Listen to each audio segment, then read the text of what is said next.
kita sama sekali saya tidak tahu sejarah Buddha di Sumatera. Oh, jadi di Sumatera itu nggak ada hidup Buddha, malah justru Islam yang malah pertama di situ, Be? Islam.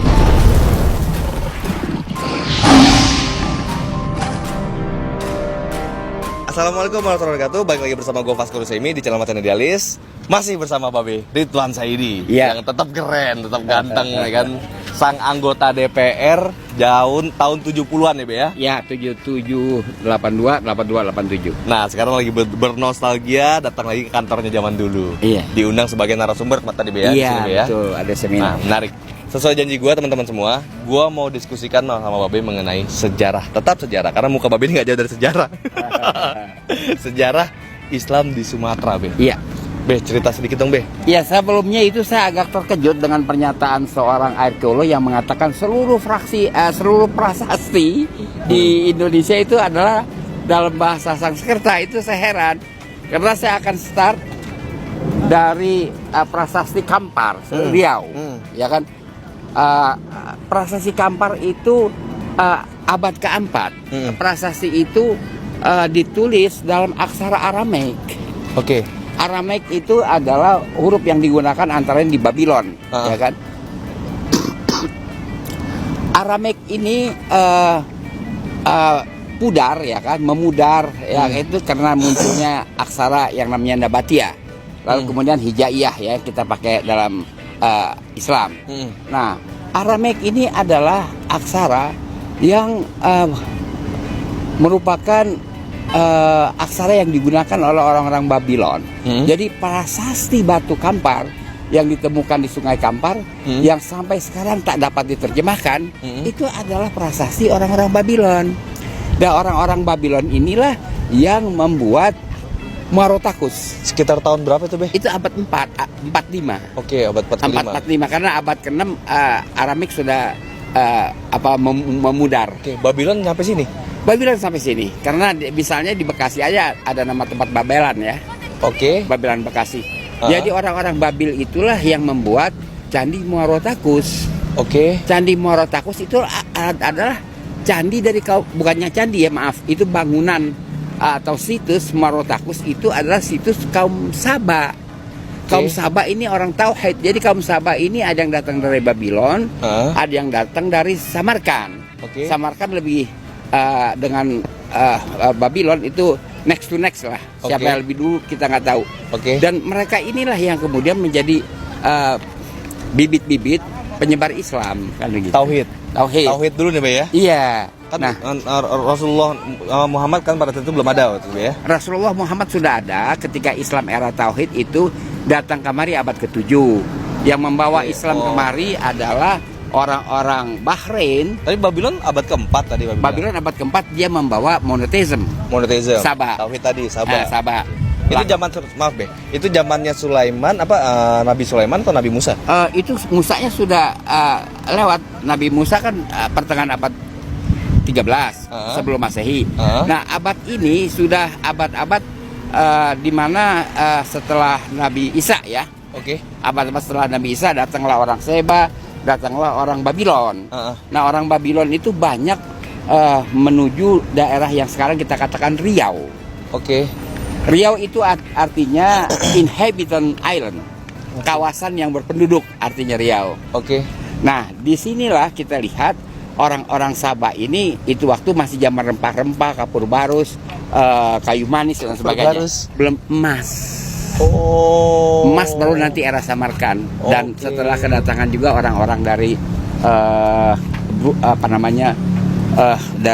dari Bahrain dan dari Kabus, Oman. Nah, kita teruskan tadi. Belum masa emas itu, Be? Pada waktu itu barang masa emas. Dan sudah itu juga barang keluarnya alat tukar. Alat tukar kan banyakan dari Bahrain. Ada di dalam balik kepingnya ada tulisan Allahu. Dan saya lucu, ya, kepada arkeolog kita, keping serupa itu ditemukan di daerah Sumatera Selatan. Itu dia bilang itu keping Sriwijaya. Lalu bagaimana Allahu? Dia bilang Sriwijaya itu Buddha. Lalu kepingnya kok ada Allah. Itu jadi saya sulit memahami orang-orang arkeologi ini. Jadi itu berarti keping yang ditemukan somewhere di Palembang, keping dari kerajaan Islam Palembang. kerajaan Islam di Palembang. Jadi menurut Babe, keping-keping yang ditemukan itu bukan dari kerajaan Sriwijaya. Tidak sama sekali, orang dia Buddha, masa pakai keping Allah? Oke. Buddha Sriwijaya. Sriwijaya kata mereka Buddha, bukan kata saya. Oh, oke. Kalau kata Babe kan nggak ada tuh. Nggak ada. Ya Kata kan? mereka kan agama yang pertama datang adalah Hindu. Oke. Buktinya Tarumanegara, ternyata Tarumanegara fiktif. Itu kata mereka ada di Bekasi. Lalu yang berikutnya abad ke-7 datanglah Sriwijaya membawa Buddha. Lah kan kita nggak ketemu jejaknya. Oke. Lalu mereka klaim-klaim saja, antara lain yang diklaim adalah kita kembali ke Muarotakus. Muarotakus. Muarotakus itu artinya nyanyian tenang. Oke. Artinya nyanyian tenang. Dan bangunan Muarotakus itu persis dengan Mesopotamia. Oh. Jadi mereka ini monoteism kita katakanlah. Baru datang tauhid nanti setelah Bahrain dan Kabus masuk. Mereka membawa nilai tukar. Oke. Yang ditemukan hampir di seluruh Indonesia sampai dengan Sulawesi Tengah, Kerajaan Luwu, itu yang dinamakan Rubaiyah. Rubaiyah itu menjadi nama pulau di Aceh. Oke. Ya kan ada Pulau Rubaiyah di Aceh. Itulah mata uang yang digunakan pada waktu itu. Oke. Ada Allahunya di situ. Ada Allahunya, bukannya Sriwijaya punya. Oke. Yang diklaim punya Sriwijaya katanya itu. Yang diklaim punya Sriwijaya. Saya baca dari laporan arkeolog. Jadi Islam sudah masuk pada masa itu, Be? Sudah masuk. Jadi Islam masuk abad 78, ya kan? Lalu itu waktu Islam tauhid ya. Iya. Belum membawa syariat karena kodifikasi hadis baru abad ketiga Hijri atau sekitar 910 Masehi ya.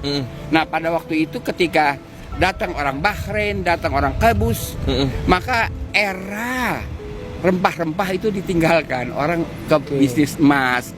Dan disitulah di Riau berdiri kerajaan Gasib. Gasib di Riau. Gasib di Riau. Islam. Kerajaan Gasib. Jadi Islam ini udah lama ya, Be, ya, di Sumatera, Be, ya? Sudah lama, memang basisnya Sumatera. Kalau kita lihat urutannya, kronologinya, basis pertama adalah monoteisme Musa. Oke. Berikut adalah ajaran tauhid Islam. Oke. Berikut adalah Islam itu sendiri. Oke. Yang secara utuh masuk ke Indonesia. Nah, saya udah singgung. Tapi ada yang bilang, Be, kaum Sabah itu adalah kaumnya Nabi Sulaiman. Tidak. Kaum Sabah itu adalah kaum dari pengikut Musa, yaitu Pengikut Musa. Queen of Sheba. Oke. Nah, itu jadi yang kalau kaum Sabah yang ada di Kampar itu berbeda dengan yang ada di Minangkabau dan yang ada di Jambi. Itu kaum Sabah yang datang dari Samarkand. Oh, beda-beda nih, Be. Jadi itu nggak mereka jalan dari atas, dari Aceh ke bawah gitu, nggak gitu? Tidak, karena itu kan ada kloter. Kalau kita bilang kloter Babylon, kloter Babylon itu datang dari Irak, Madagaskar. Di sini bawa rombongan, ambil rombongan orang-orang Madagaskar. Oke. Masuk Maladewa, lalu ke Sri Lanka, masuk ke Dah, baru ke Sumatera. Lantas datang lagi rombongan dari Samarkand kemudian 78. Rombongan dari Samarkand ini dari itu Asia Tengah kan, dia turun ke bawah. Abad 7 abad 8 ya. Abad 7 abad 8 dia turun ke bawah.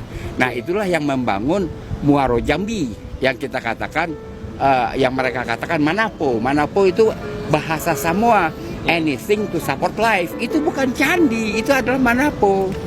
Muaro Jambi itu. Oke. Nah, inilah yang kemudian ketika Islam tersebar di seluruh Sumatera, maka merekalah yang menjadi pemeluk-pemeluk. Jadi kita sama sekali saya tidak tahu sejarah Buddha di Sumatera. Oh, jadi di Sumatera itu nggak ada hidup Buddha, malah justru Islam yang malah pertama di situ, Be? Islam. Ini adalah pulau Islam. Kita sebagaimana kita tahu mereka kaya. Kita ambil kerajaan Palembang. Kerajaan Islam Palembang itu dia pengendali tambang emas Rejang Lebong. Ya kan? Rejang Lebong itu Bengkulu ya sekarang, Be, ya? Dia pengendalinya. Kemudian jangan kita lupa bahwa kerajaan Palembang inilah yang mendirikan masjid di Bukit Siguntang. Yang modelnya model masjid kaum Saman, melingkar. Ya kan? Dan ini kaya. Kok tahu saya kaya? Gampang, indikatornya adalah dari penari. Karena penari itu dipuja. Di Riau, di Gasib, yang dipuja penari adalah namanya Kaca Mayang. Mayang itu artinya penari, kaca itu artinya lugu. Oke. Kaca mayang. Iya. Nah itu pada zaman yang sama di kerajaan Palembang yang dipuja adalah putri rambut panjang Salako Iya. sepunggung. Kalau ada penari yang dipuja begini berarti ekonomi bagus. Oke, ada kebudayaan di situ, Ada kebudayaan ada di situ. pentas seni di situ. Ada pentas seni berarti ekonomi bagus. Oke. Jadi ekonominya bagus seluruh kerajaan Sumatera, sebutlah Lamuri, Pagaruyung, Gasip, apa namanya kerajaan Palembang itu kaya, bukan kerajaan miskin dan mereka Islam. Oke. Menarik ya guys ya. Jadi ternyata menurut Babe di Sumatera Selatan, bukan Sumatera Selatan ya, seluruh Sumatera itu adalah dominasi Islam. Dominasi situ. Islam. Bukan Buddha, bukan Hindu. Tidak sama sekali. Dominasi Islam dimulai dari abad ke-7. Sebelumnya adalah monoteisme. Musa.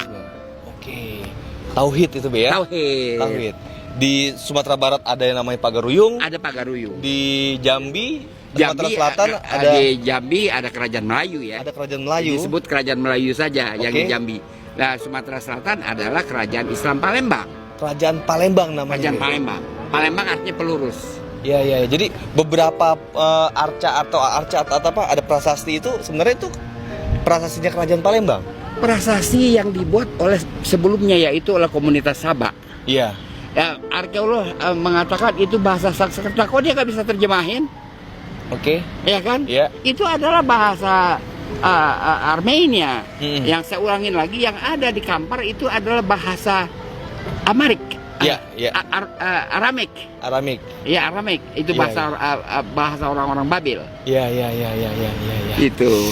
Oke, Be. Terima kasih banyak. Menarik teman-teman semua ya. Teman-teman coba tulis di komentar apa tanggapan kalian mengenai diskusi kita kali ini. Semoga hal ini dapat lebih mencerahkan kita lagi, dapat kita pandangan-pandangan baru mengenai sejarah di Indonesia, di wilayah Indonesia, khususnya mengenai Sumatera.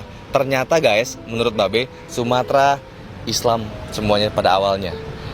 Hindu Buddha nggak masuk ke situ Be ya. Nggak tahu dia masuknya kapan ya, saya kagak ada yang tahu. Itu bukannya apa-apa kan kita ini Pancasila gitu kan. Cuma Pancasila kan menuntut kronologi. Jangan salah. Jadi kronologinya dia datang kapan. Menarik banget guys. Jadi gitu ya gue bangga sebagai orang Sumatera. Oke guys, assalamualaikum warahmatullahi wabarakatuh.